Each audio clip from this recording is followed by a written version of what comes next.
Okay. Joe doesn't want to sell his prawn farm. He wants to go on your partnership deal. He's got prawn ponds. He's got 20 of them. He's got water coming into each one of them. And then it leaves back to his filtration system. So there's 20 of these. This is a standard prawn farm operation. Is high flow, high feed rates, high electricity input. Everything's high. So the cost of production, it's going to be 35-45% feed costs. You're paying, let's say $3,000 a tonne for feed. It's going to take 2 tonne equals 1 tonne output, something like that. You convert. If you don't allow for that, then you're crazy. So there's a cost to production here. Inevitably, what happens in prawn ponds is that the ponds become quite dense in algal blooms. If you look at an aerial photograph of any prawn pond, you'll see them. It's quite bizarre that no two are the same colour, usually.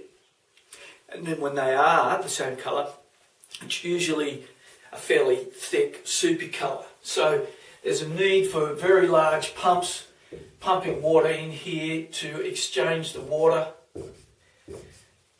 which is an added cost. However, if, let's say I take a 40-foot container and I stock it with trays,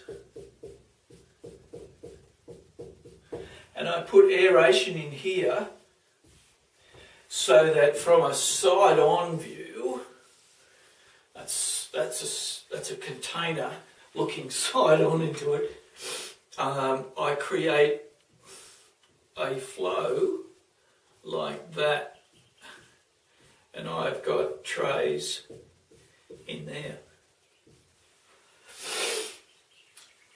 You'd have to work it out. 40 foot, 20 foot. Oh, by the way, I've fiberglassed the inside of the container to make it handle the strength.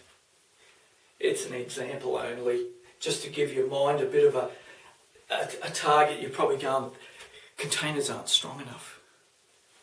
They probably aren't. But it's as high as the ceiling, so you've got 8 foot, so you can go relatively high.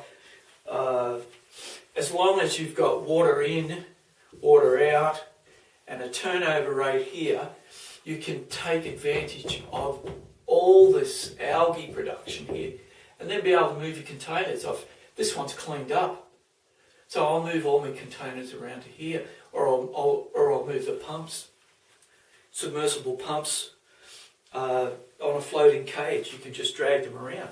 You've got a crane on site. Every prawn farm has a crane. Just move them around.